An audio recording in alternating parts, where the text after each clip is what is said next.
દર્શક મિત્રો, આપ જોઈ રહ્યા છો તેલકા ન્યૂઝ। હવે જોઈએ અગત્યના સમાચાર। આહવા તાલુકા પ્રાથમિક શાળા ખાતે ડાંગ જિલ્લા કક્ષાનો કલા મહાકુંભ યોજાયો। ડાંગ જિલ્લાના આહવા ખાતે રાજ્ય સરકારના રમતગમત યુવા સાંસ્કૃતિક પ્રવૃત્તિઓ વિભાગના હસ્તક કમિશનર યુવક સેવા અને સાંસ્કૃતિક પ્રવૃત્તિઓ ગાંધીનગર દ્વારા પ્રેરિત અને જિલ્લા યુવા અને સાંસ્કૃતિક પ્રવૃત્તિઓની કચેરી ડાંગ તથા તાલુકા પ્રાથમિક શાળા આહવાના સહયોગથી આજરોજ ડાંગના પ્રાથમિક શિક્ષણાધિકારી શ્રી વિજય દેશમુખના અધ્યક્ષસ્થાને ડાંગ જિલ્લા કક્ષાનો કલા મહાકુંભ 2024-25 યોજાયો હતો।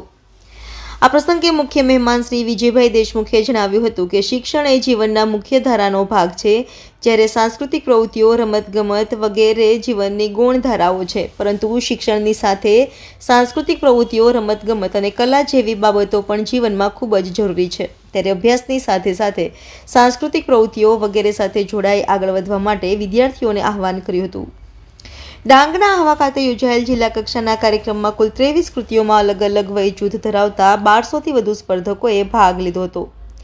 આ સમારોહમાં જિલ્લા શિક્ષણ વિભાગના અધિકારીશ્રીઓ, નિર્ણાયકશ્રીઓ, વિવિધ શાળાના શિક્ષકો સહિત મોટી સંખ્યામાં બાળકો તેમજ સ્પર્ધકો ઉપસ્થિત રહ્યા હતા। યુવા અને સાંસ્કૃતિક વિભાગ ગાંધીનગર પ્રેરિત અને ડાંગ જિલ્લા યુવા અને સાંસ્કૃતિક પ્રવૃત્તિઓની કચેરી ગાંધીનગર દ્વારા આયોજિત જિલ્લા કક્ષાના કલા મહાકુંભનો આજે તાલુકા પ્રાથમિક શાળા આહવા ખાતે કાર્યક્રમ યોજાયો, જેમાં અનિવાર્ય કારણોસર આદરણીય નાયબ મુખ્ય દંડક શ્રી ગાંધીનગર હોવાથી એમની અનુમતિ લઈ અને આ કાર્યક્રમની શરૂઆત કરી।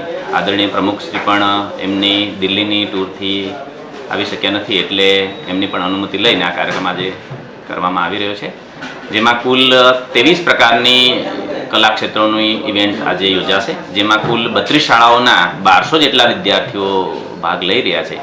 તો આ ખૂબ સરસ પ્રકારનું પ્લેટફોર્મ છે બાળકો માટે અને આયોજકોએ સારી મહેનત કરી છે અને દરેક બાળકોને શુભેચ્છા આપી છે અને કાર્યક્રમની સફળતા માટે અમે